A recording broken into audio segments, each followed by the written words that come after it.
Hello, everybody. This is Dr. TJ An. Welcome to the Podiatry Profits Podcast. So, this episode, you will enjoy this so much. I brought a special guest. So, let me introduce you. Everyone loves the sound of the word yes. It's so positive, so empowering. And then there's no. For most people, no is just the opposite. Negative, it's draining, small two-letter word that has the power to literally stop people dead in their tracks. Nobody wants to hear no. But what if everyone's wrong? What if you could completely change the way you think about no? Our next guest speaker believes that you can. Miss Andrea Waltz is a co-author of the best-selling book, Go for No. She's going to share a way to help you reprogram the way you think and feel about the word no and empower you to develop the courage to achieve outrageous sales and personal success. So without further ado, enjoy this episode. Welcome to the Podiatry Profits Podcast, where you will discover how to get more patients and multiply the profits of your practice with minimally invasive foot surgery, proven marketing systems, and ethical influencing to your patients. And now, your host, board-certified podiatrist, best-selling author, speaker, and founder of TJ An Coaching and Consulting, Dr. TJ An. Without further ado, let me introduce you, Andrea Waltz. And please give us some, background information, how you are upbringing, and how you kind of get started with what do you do, as a profession, and how you help other people. Absolutely. Thank you, Dr. An. It is a pleasure to be on your podcast. And I was so excited that you invited me because I feel that this topic is really important, not just for business owners and salespeople, but for practitioners and people with private offices in every medical specialty. Because oftentimes I think that doctors find themselves in a position where they need to sell the patient on making a good decision, a smart decision, even if it costs that patient money. It's the right thing to do, but sometimes there's a fear, hesitation of rejection or looking like we're being pushy or salesy. But before I get into all of that, so that's why I was excited to be on your podcast. Before I get into all of that, I have been a speaker, professional speaker, trainer, author now for going on 20 plus years. Mm-hmm. I launched my career actually in the retail industry. That's where I worked through college. I got a Bachelor of Science in Criminal Justice. So it's kind of a very odd combination. But I fell into sales training while I was on the job, and I loved doing it. And I really liked the psychology of sales and the mindset and what goes on behind the scenes, like deep within our psychology, especially around fear of rejection. So eventually, after a few years at my last corporate job, my now husband convinced me that we should leave our corporate jobs, start off on our own, launch our own speaking and training company. And that's what we did 20 years ago. We wrote this short book called Go for No, and it is a fable. It's a short read, powerful, designed to teach anyone in any business, in any industry, how to change the way they think and feel about rejection to be more successful. We call it Go for No. That some people don't understand, what does that mean? The subtitle kind of gives away the secret. The subtitle is yes is the destination, but no is how you get there. So it's all about being more successful in your business and your life by understanding that the way to do that is not in avoiding no, but it is in fact in hearing more no's. So that's kind of the crux of what the concept is, but there's so much more behind that. And I know that we're going to talk a little bit about that today. Well, thanks for the great introduction. When was that book written? So we self-published that book in 2000. It has been on the market now for, over 20 years. But I will tell you this, it took 10 years before it finally hit number one on Amazon's sales and selling list. It took a long, so we like to joke we were a 10-year overnight success. Oh, that's beautiful. That's beautiful. Yeah. So as you know, I've been, I do have my podiatry practice, and I converted and transformed my practice into, I call it hybrid concierge model, which means not solely relying on insurance plans, but more focusing on patient direct care and more focusing on providing the best treatment solutions. And it's not always necessary that insurance pays for the best treatment solutions.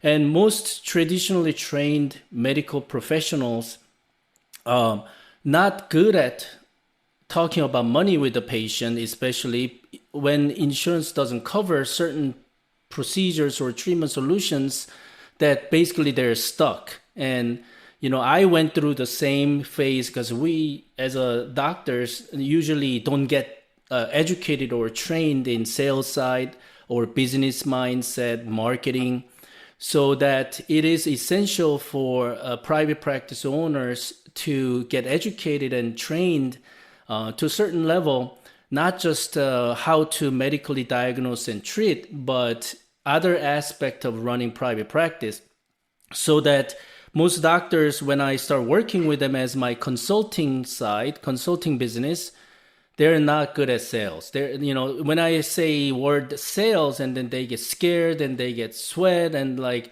fear, they feel fear. What if I say, you need these treatment solutions to patient, and patients say, well, if insurance doesn't cover, I'm not going to do it. And then doctor's like, oh my God, this is exactly what I was worried. I shouldn't have started it. I'm going to go back to old insurance-based model and just going to offer what insurance pays. And it obviously, in the long run, it hurts not only doctors' practice model in revenue profits, but also ultimately you are providing the second best or third best treatment options by force, because they're not comfortable talking about money, and then they're not comfortable hearing rejections, But so let's get into some more, meat of your, teaching and consulting, so that doctors and listeners of my podcast and watching this video, they can kind of see and learn from it. Why do you think, Andrea, people fear rejection? Well, it is so prevalent that I will tell you, we have an app on our website where people can message me who visit.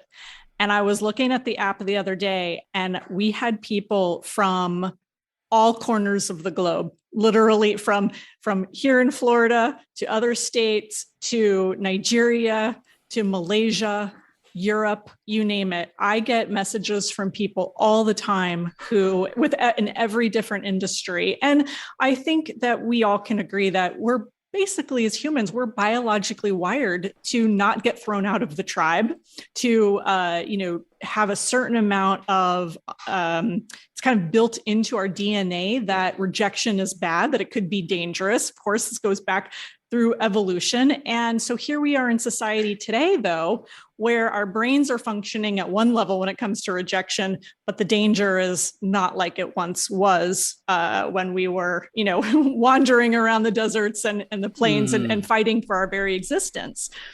So it's such a common thing. And I think that you framed the issue and the problem so beautifully with doctors. The irony is that those same issues are with salespeople from every different business. They're with actors trying to get an audition. They're in, anyone trying to sell an idea. There's these false beliefs that I'm going to step over the line with someone. And I know that with doctors even more probably than even salespeople, they don't want to come across pushy. They don't want to look aggressive. And so as a result, oftentimes they make an assumption and they say, well, I know that this X treatment would be good for this patient. I know insurance doesn't cover it. And so to bring it up, the patient will probably think I'm just trying to sell them something. And so that really is the issue that we have to get beyond, which is you are better off and you are serving your patient at a higher level, getting that no from that patient, than deciding for them that they shouldn't know about the treatment. And we know how dangerous and I don't mean literally dangerous, but just from a practical wanting to serve your patient at the highest level, not educating them that, hey, there's this treatment, there's this procedure, there's this service that we could perform. Listen, it's not covered, but I would be not doing my due diligence, not sharing it with you, and not giving you the opportunity to say no to me. So that is really how to apply Go for No in a practice, understanding that you are educating your patient in that moment, not selling them. And that's, of course, I think the prerogative of all, doctors who are serving really and functioning at the highest level.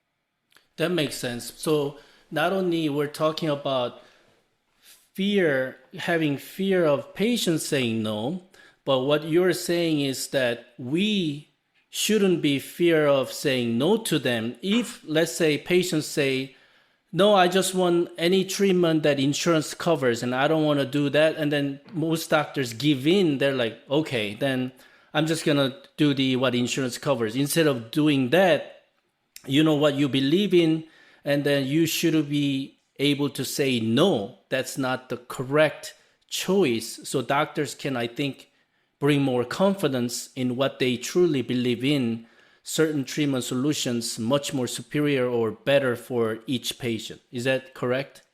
That's correct. So you're right. It kind of goes both ways, saying no to things that aren't the best option, but also being willing, I think, to face rejection. And this also goes for staff. Oftentimes I've seen in dental practices where it's not the doctor that's, proposing the treatment plan, it's a staff member. And they're right. And they're going through this treatment plan. And all of a sudden the patient's like, what? No to all of these prices, or to these, these costs. And so they may have to maybe scale back the treatment plan. But the question is, do you start with the best treatment plan that will give that patient the best possible outcome?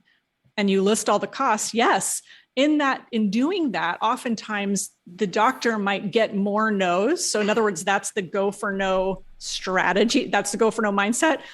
But they've shown the patient everything. And if the patient says, no, I can't do this right now, and I can't do this right now, but I can at least do, I can't do A and B, but I can at least do C. Let's at least fix, the most pressing problem. That's sometimes how it is, right? In a particular, with the particular situation, but you show everything. And so so I think the no idea goes both ways.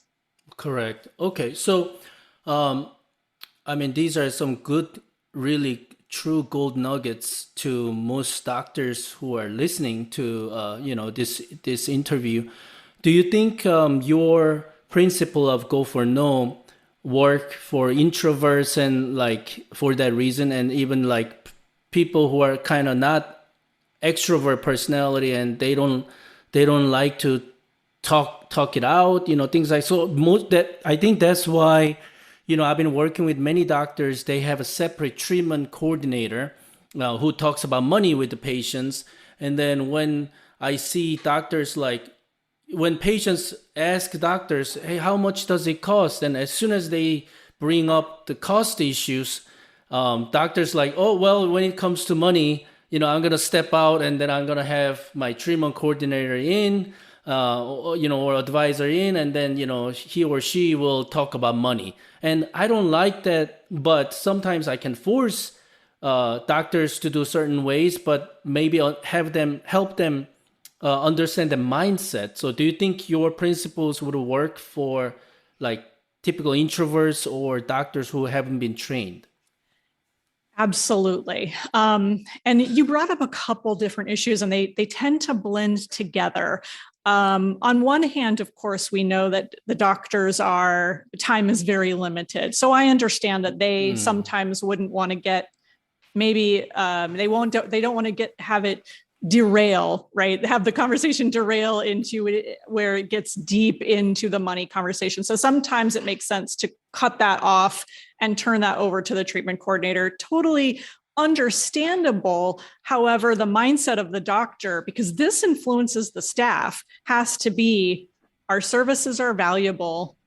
What we charge is reasonable based on the value the patient is getting. And we should never be ashamed to ask for payment and to share the numbers with our patients. They just are what they are.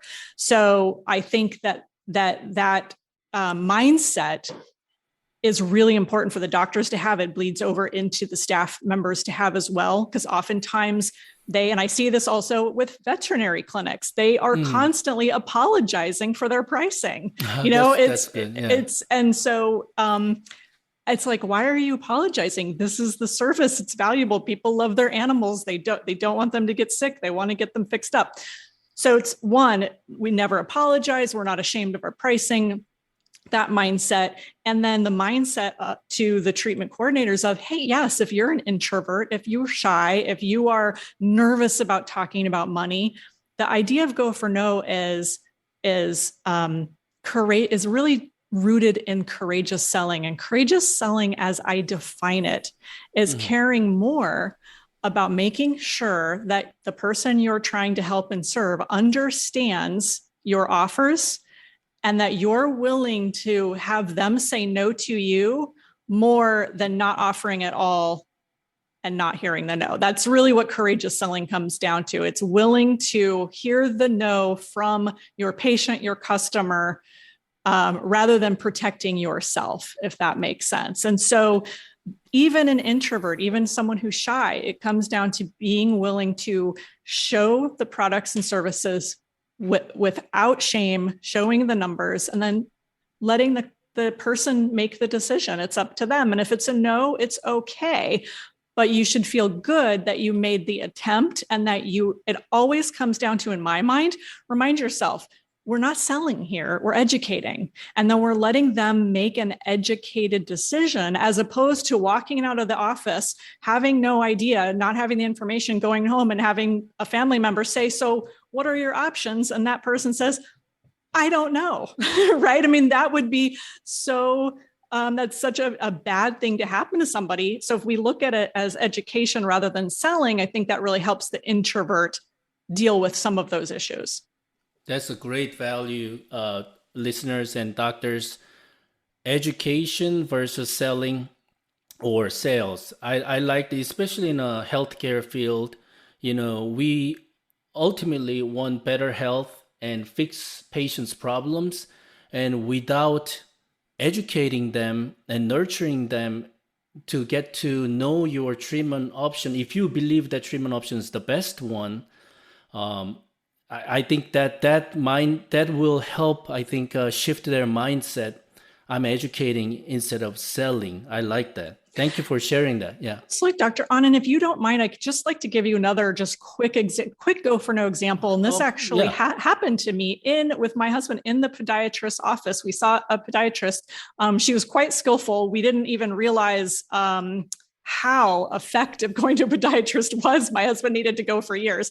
Finally, I said, we need to go see a specialist. And we did. And thank goodness we did. But one thing that she didn't do was she mentioned offhand that she had some insoles, but didn't follow through with really showing us what those options were. And so sometimes, again, that comes back to not feeling like you don't want to be a salesperson. And yet, as the patient, as the customer, now we have to go out and find, those insoles, and it takes us more time and it takes us more energy. And it could have been just easier for us to be in the office and to say, yes, what do you have? So when you look at Go for No, it's a way to say, what are all of the options that we have here? What are all of the products? What are all of the services? And again, going back to education, let's share this with the customer. Let them say no to us if they don't want it. That's fine. But instead of now we have to run around and find, online or whatever, what works. Whereas if you have something in the office, always make sure that you show it to give the patient the option. Yeah, that's a prime example of field of podiatry, custom-made insoles that are one of the strong expertise of podiatrists. But again, because of that insurance reasons, a lot of insurance stopped paying for custom-made orthotics, and doctors typically wouldn't even want to be bothered, or because it's just too much stress for them to, oh, I have to bring up now this is not covered by insurance. What am I going to do if patient says no? And another thing that it kind of triggered something to me when you speak about apologizing for their treatment to patients.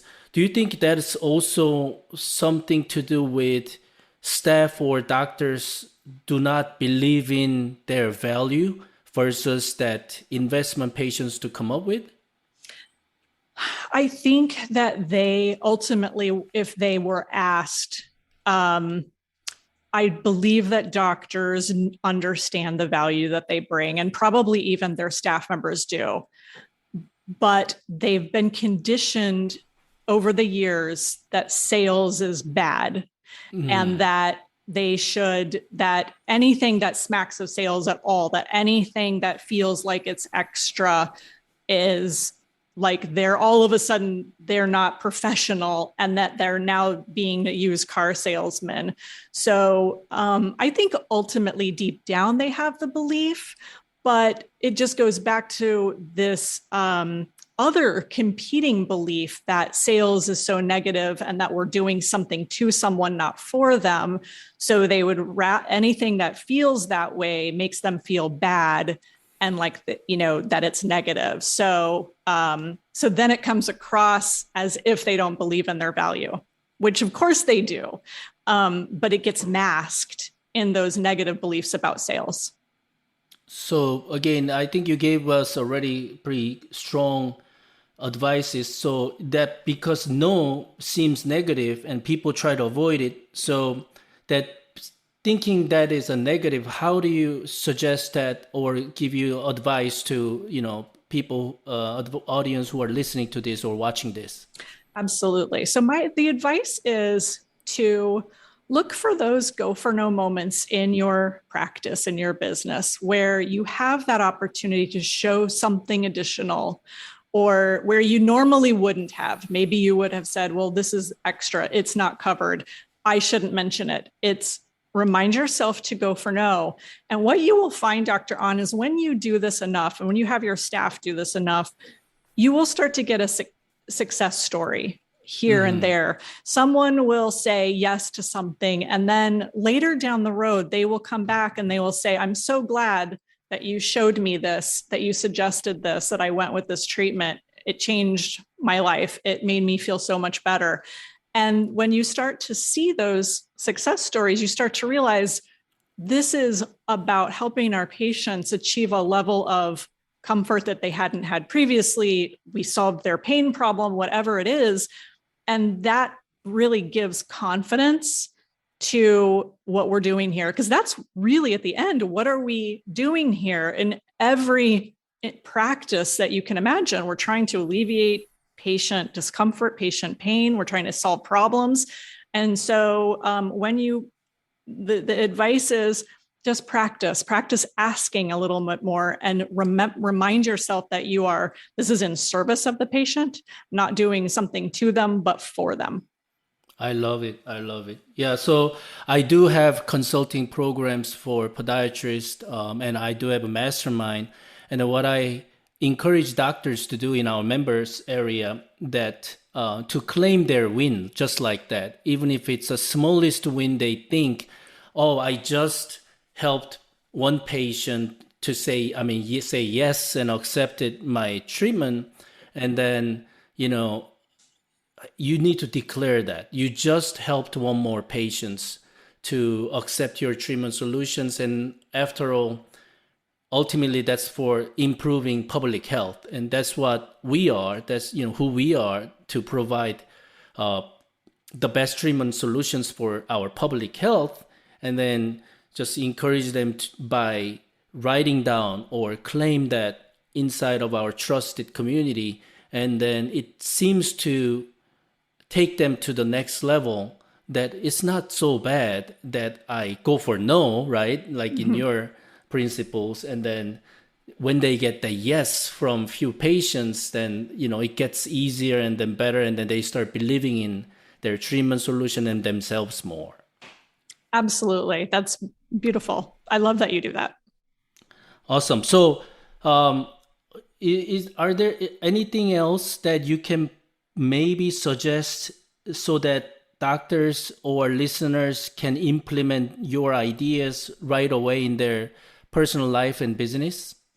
Yeah, well, so kind of going back to the beginning around fear of rejection, it's create kind of what we call a no awareness. And I know it sounds funny, but in any area of your business or your life, there's these opportunities to ask.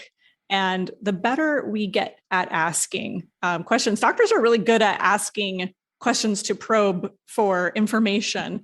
But those questions of, would you like to see this? Could we show you this? We want to educate you. Are you interested? And even asking outside of work, outside of business, practicing that. Like I always tell people, this is going to sound funny, but sometimes you go to a restaurant, and they seat you at this horrible table. And I tell people, practice asking the hostess, like, we don't want to sit at the horrible table. Can you move us up front to the really cute table in the window? And just, practice with small, silly things that don't require taking so much personal risk, but you just get used to say, what's the worst that can happen? She could say, no, you can't sit there. And okay, you're sitting back anyway in the horrible seat by the water station. That's okay. But when we practice that, that's the type of thing that builds courage and it builds confidence. And so it's something fun that you can practice in every area of your life.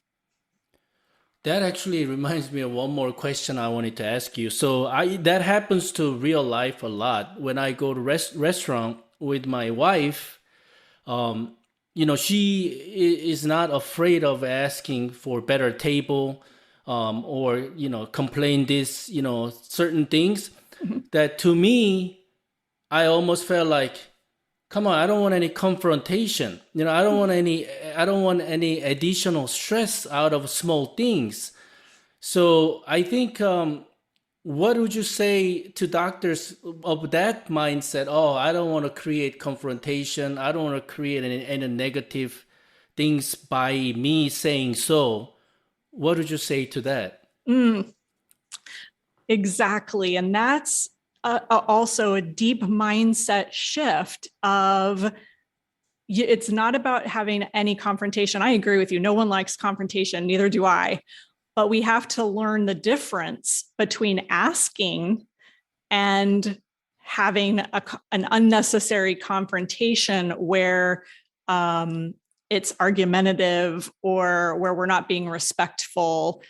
It's simply standing up for something that we'd like, and there's nothing wrong with that, especially in this case with the table.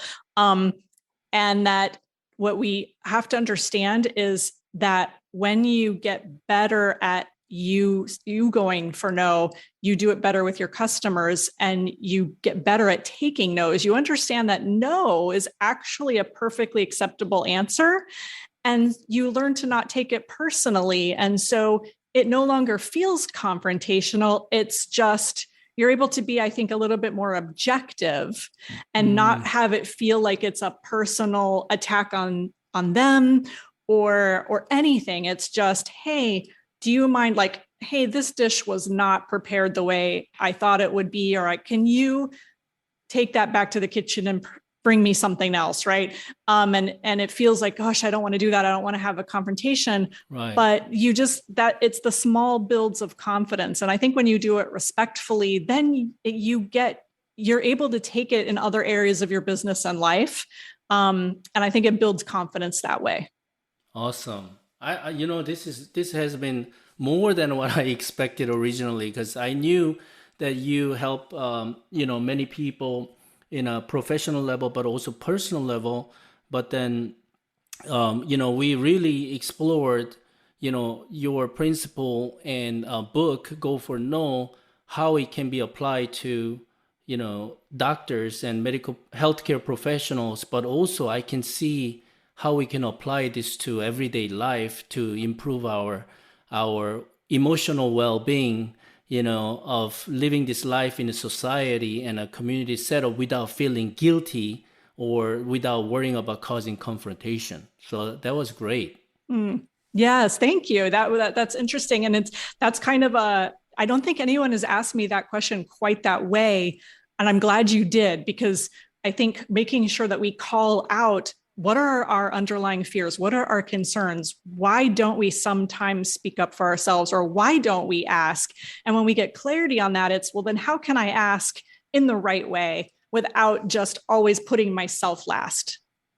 Beautiful. I love it. So, Andrea, well, it's been great pleasure talking with you and learn more about what you do and what you've been teaching and helping many people. So, where can people learn more about you and, your programs or consulting service? Absolutely. The easiest thing, I'm well branded, so everything is Go For No. It's Go For No on Twitter and Go For No on Facebook and Instagram. And I would encourage people to come to goforno.com. That's GOFORNO.com. We're actually revamping the whole website right now, so it's still the old one, but you can come, and we've got lots of blog posts, and I write basically. We share information on sales and mindset and personal growth, all relating to really courageous selling and asking and mindset, basically. So love people to come check that out. Well, thank you so much. This has been a pleasure. GoForNo.com. Listeners and doctors who are watching this, please check her website out. And, if you need further help or more information about what Andrea does, please go to that site, simple goforno.com. And again, it's been a pleasure, and I'm looking forward to meeting you somewhere in person very soon. And then I'd like to connect with you for even some more further training. Absolutely. I think we just scratched the surface. I think we could go even deeper. So absolutely. I believe that. Okay, thank you so much for your interview. Thank you. You've been listening to the Podiatry Profits Podcast with Dr. TJ Ahn. To find out more about Dr. TJ Ahn or discover how you can grow your podiatry practice, visit drtjahn.com. Or you can also get a free copy of Dr. Ahn's best-selling book, Opt Out: How to Take Back Financial Control of Your Private Clinical Practice Without the Hassle of Insurance Companies. Just go to optoutbook.com.